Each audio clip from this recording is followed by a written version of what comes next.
Olá, estamos iniciando mais um Som e Escritura aqui no canal do Ashram Urbano. Eu sou o João Carlos Gonçalves, sou professor de língua sânscrita, práticas meditativas e filosofias da Índia aqui no Ashram. E o nosso Som e Escritura semanal sempre traz elementos de linguagem, de linguística, por isso som, e escritura, porque traz literatura. Normalmente nós temos tratado de literatura filosófica da Índia, de práticas filosóficas que estão registradas em língua sânscrita, e isso acabou se tornando o tom deste nosso momento aqui, em que nós trazemos conceitos, conteúdos, ideias que partem das nossas aulas e atividades regulares no ashram e que aqui se tornam de acesso comum, de conhecimento comum no meio dessas plataformas de vídeo. Hoje eu trago aqui para vocês uma passagem de um importante texto conhecido de muitas pessoas já leram, já têm acesso a esse texto, chamado Yoga Sutra. O Yoga Sutra é uma obra relativamente antiga, do século IV depois de Cristo. Estima-se hoje, por meio de algumas pesquisas, que essa seja a data de composição mais provável.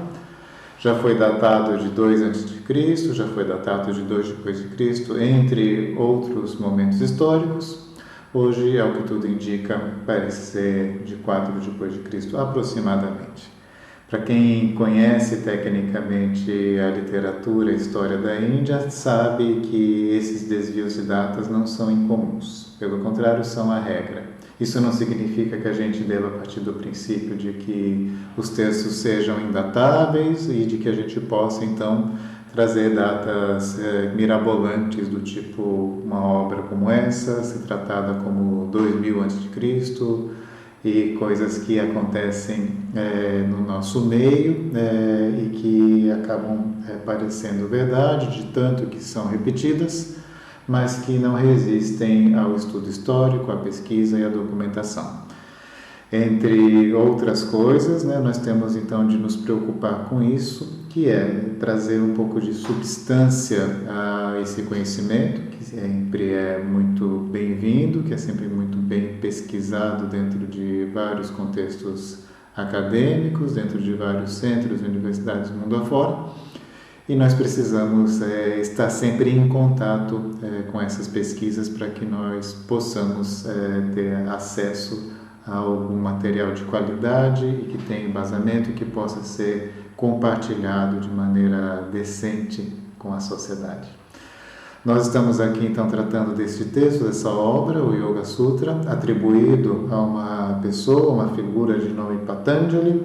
E esse texto tem para nós hoje uma forma muito especial de interesse, que diz respeito a uma dualidade que esse autor, o Patanjali, expõe já no primeiro capítulo, de um total de 4 capítulos, e ele vai expor algo que diz respeito à palavra que nós normalmente empregamos no nosso vocabulário, prática. A palavra sânscrita já veremos qual é. E nesse contexto da prática, ele também apresenta uma outra palavra que normalmente no nosso contexto da língua portuguesa apresentamos com a palavra desapego. Prática e desapego. Veremos de que se trata essa dualidade, essas duas ideias, para que a gente possa construir aqui um cenário a respeito do que propõe esse autor.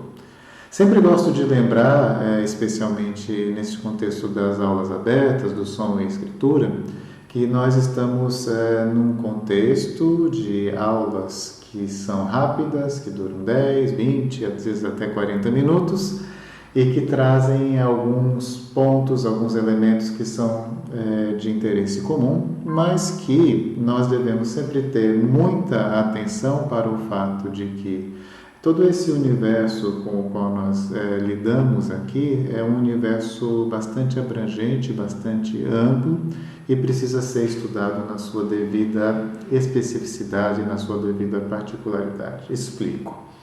Quando nós estamos falando deste texto que carrega o nome Yoga, muitas vezes as pessoas associarão ao yoga que é praticado nas escolas, estúdios, enfim, nos horários da segunda, quarta e sexta, nos horários da terça e quinta.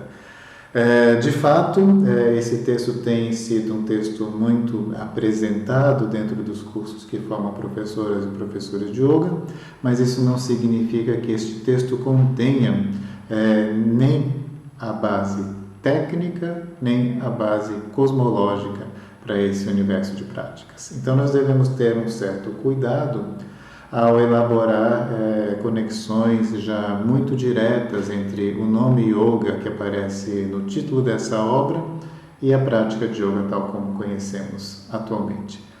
É um outro campo de estudo, é um outro campo de ideias, precisamos abordar isso com muito cuidado, mas nós precisamos deixar claro que as conexões não podem ser feitas de maneira imediata. Quando nós estamos tratando deste texto, estamos tratando de uma obra composta em sutras. Sutra é uma palavra sânscrita que nós traduzimos frequentemente por aforismos, portanto, são os aforismos do yoga. Eu traduzo o yoga aqui por absorção, como o estado de absorção, o estado de consciência, que podemos descrever com a palavra absorto, absorto em si mesmo, absorto no seu centro, e isso tem implicações mentais, implicações cosmológicas, implicações éticas, morais, que fica para um outro momento.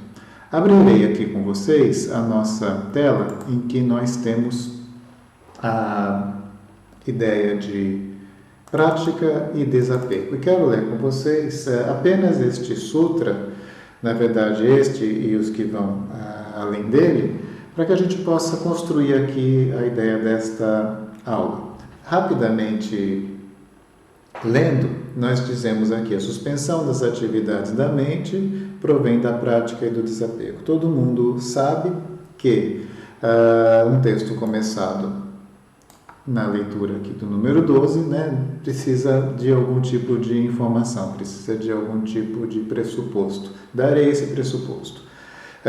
O texto começa com a ideia de que yoga, enquanto estado de absorção, é algo que acontece quando a mente tem todas as suas atividades suspensas, todas elas, sem exceção. Não há atividades da mente, então é possível alcançar esse estado conhecido como estado de yoga. É isso que o texto diz. A seguir ele explica o que são as atividades da mente e então chegamos ao sutra, ao aforismo de número 12, onde ele diz: Tam nirodha. Tam nirodha é aquilo que vai dizer suspensão, literalmente, destas atividades.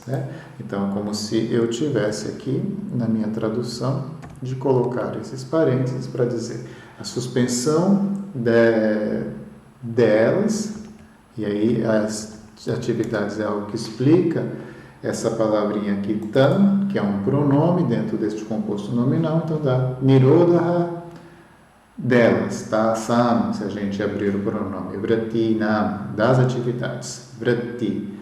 Vejam, o que a gente construiu aqui, então, é a suspensão das atividades, de onde? Da mente. Vejam, na verdade, esse parênteses deve vir aqui, das atividades da mente, provém da prática e do desapego.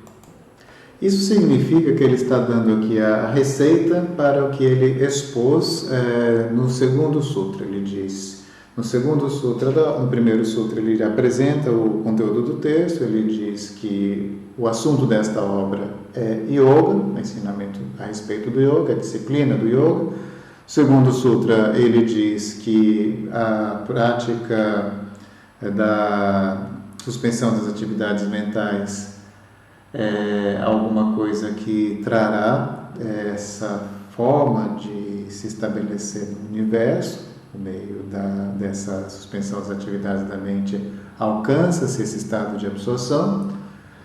Terceiro sutra, quarto sutra, ele se dedica a descrever como isso acontece, qual é a condição dessa estabilidade sobre si e o que acontece quando isso não é feito.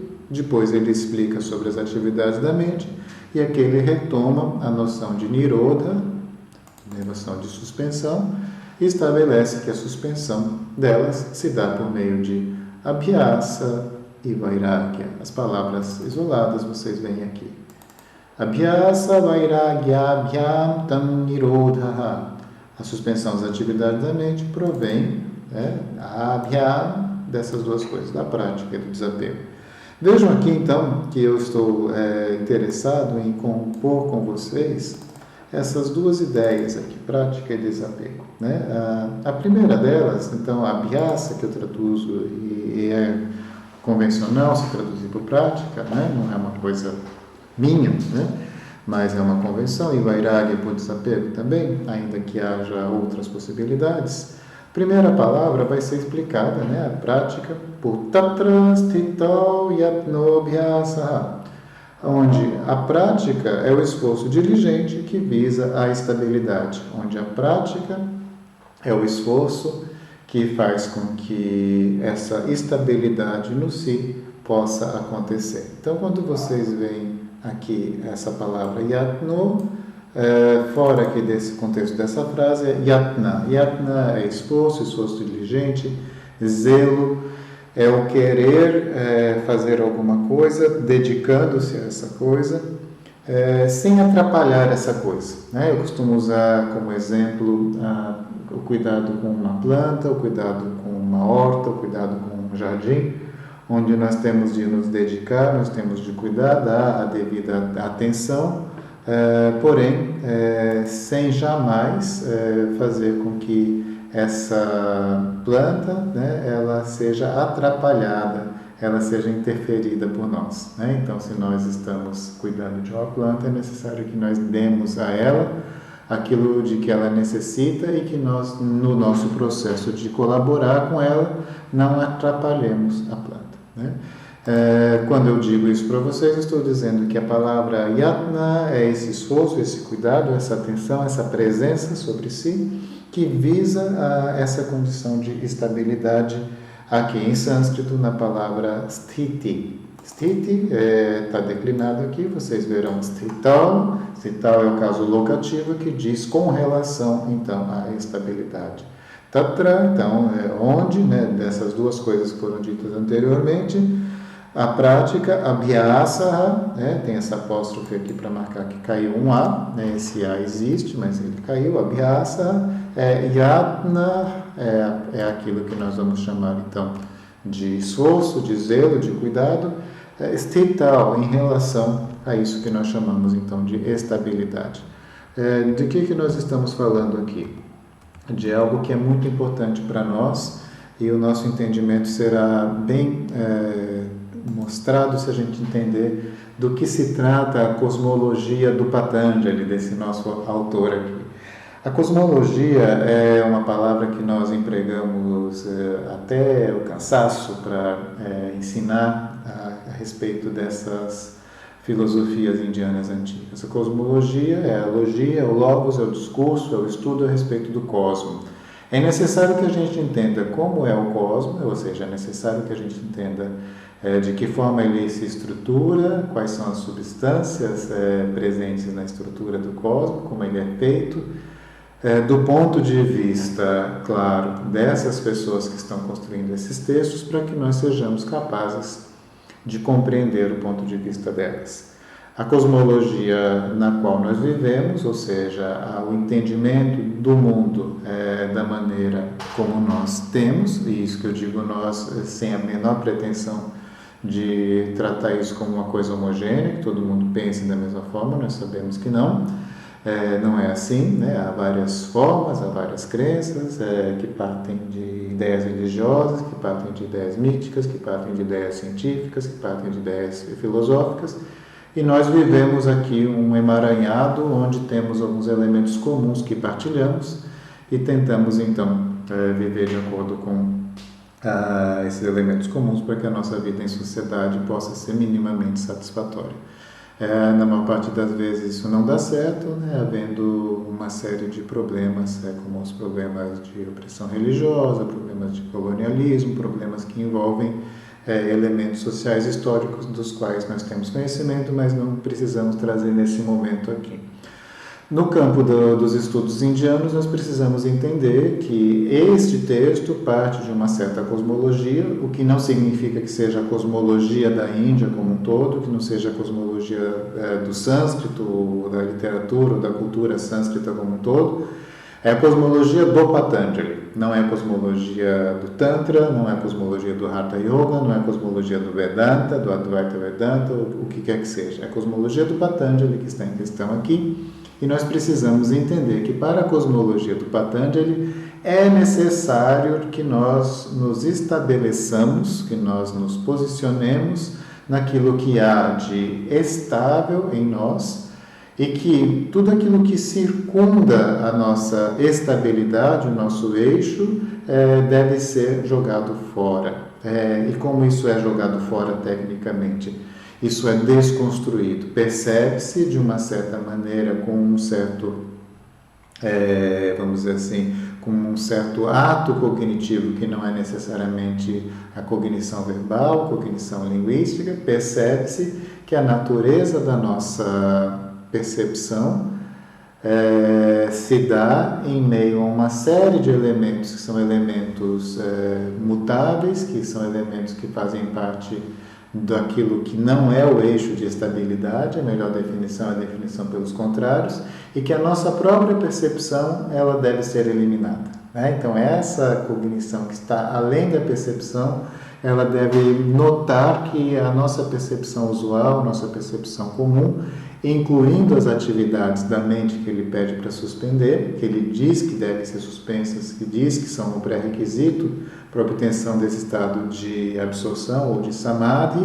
ou de yoga, nós então entendemos que a natureza de tudo aquilo que é mutável deve ser restringida, deve ser suspensa. Portanto, prática é o esforço consciente, diligente, zeloso, cuidadoso sobre aquilo que em nós é estável, eliminando de qualquer maneira o foco naquilo que não é estável. Vejam então que ele pede para nós que nós tenhamos a mente sem atividades, mas ele não nos pede para eliminar os pensamentos. É esse o ponto que me interessa aqui chegar com vocês. Isso é suficiente para nós hoje. Num outro momento nós abordamos a noção de vairagya, a noção de desapego. Mas por hoje é importante que a gente tenha então essa compreensão deste ponto, e isso é muito fundamental para todo mundo que se propõe a praticar o yoga ou entender o yoga. Independentemente de o Patanjali ser ou não a fonte da prática que uma pessoa ou outra sustente, é importante compreender a sua forma de lidar com a sua cosmologia, de lidar com os elementos internos, dessa topografia, dessa geografia, desse mapeamento, dessa cartografia da mente, para que nós possamos compreender bem de onde vem muito dessa, vamos chamar assim, mitologia que diz que a gente tem que esvaziar os pensamentos, que a gente tem que se livrar dos pensamentos. Vem, em parte, de uma compreensão, não vamos dizer equivocada, mas uma compreensão muito imediatista a respeito dessa ideia de suspender as atividades da mente. Quando ele diz que suspendem-se as atividades da mente são suspensas por meio da prática e do desapego, a prática é o esforço diligente que visa a estabilidade. O esforço diligente naquilo que é estável. Portanto, nós não estamos pedindo que se crie uma força da mesma natureza dos pensamentos, ou seja, um pensamento que queira combater os pensamentos. Com isso, nós criamos um mecanismo, no mínimo, neurótico, que vai nos drenar toda a energia. Pensar que eu não vou pensar, todo mundo sabe que não vai funcionar. É um projeto fadado ao fracasso. Por outro lado, o que ele diz pensamentos pairam e fazem parte de uma natureza mutável do nosso ser, uma natureza mutável do nosso interior. Dessa forma, eu devo concentrar toda a minha atenção diligentemente, e aí o meu comentário da mesma maneira como cuidamos de um jardim ou de uma horta, cuidar, mas não interferir de uma forma demasiada a ponto de perder aquilo que nós estamos dando o nosso cuidado. E esse esforço diligente deve se dar num outro nível, num nível distinto, portanto, do nível dos pensamentos. A natureza dos pensamentos é uma, a natureza desse princípio de estabilidade é outra. Aquilo que nunca muda no nosso ser, ou seja, o substrato dos pensamentos, é o que deve ser o objeto do foco. A natureza desse foco é observar não como um outro, não como uma outra realidade, não objetificando o seu próprio ser, mas observar a sua própria natureza e percebê-la reflexivamente, portanto não objetificando, mas permanecendo em si, naquilo que é estável. E aí sim obtém-se esse ideal, que é esse estado então de superação da condição do pensar, onde se bifurcam as várias vertentes da filosofia indiana. Neste ponto de dizer que esta técnica serve para se livrar para sempre de tudo aquilo que é mutável, ou em outras correntes filosóficas, como as tântricas, na maior parte das vezes, estabelecer-se nisto não significa que vá haver o desprezo pela mutabilidade, mas vai ser um projeto técnico, metodológico, ritual, meditativo, contemplativo, que ajudará a perceber a natureza essencial daquilo que é mutável de uma forma diferente de como ela era percebida antes de encontrarmos esse eixo de estabilidade.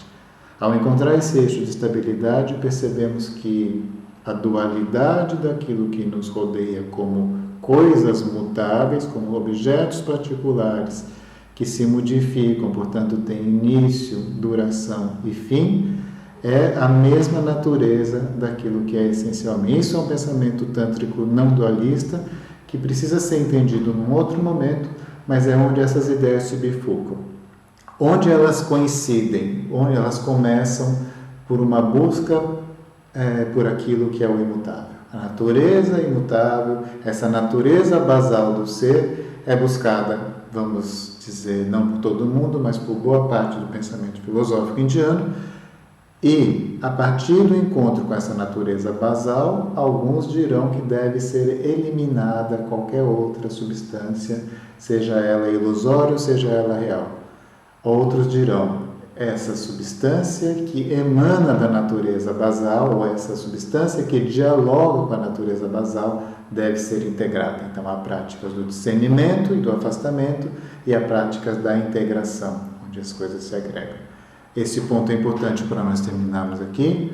Num outro momento, nós falamos daquilo que se diz em sânscrito com a palavra vairagya, com a palavra desapego, desprendimento, desinteresse, e nós vamos falar disso mais adiante. Peço, como sempre, que vocês que caíram aqui por acaso avaliem se querem seguir o canal do Ashram Urbano, vejam os nossos outros conteúdos e sigam o canal caso vocês se interessem. Para nós é um prazer estar aqui e precisamos seguir aqui mantendo esse trabalho sustentável. A vocês que estiveram até agora assistindo o vídeo, se tiverem vontade, curtam o vídeo. Isso é importante para que a gente acione os algoritmos das redes e isso torne essas práticas das aulas semanais sustentáveis. E todas essas recomendações, claro, caso vocês tenham afinidade com essas ideias, caso vocês gostem desses conteúdos, aí pedimos também que compartilhem em redes e que tragam, então, para nós mais visibilidade, porque é isso que faz com que esta aula semanal seja sustentável. Gente, muito obrigado por ter assistido. Seguimos adiante, trazendo, então, o outro aspecto daquilo que vai fazer Tannirodha, suspensão das atividades da mente. E neste momento paramos aqui então com Abhyasa, a prática no sentido de aquilo que faz com que a gente se mantenha constantemente presente no aspecto imutável, no aspecto estável do nosso ser. Até breve, gente. Obrigado.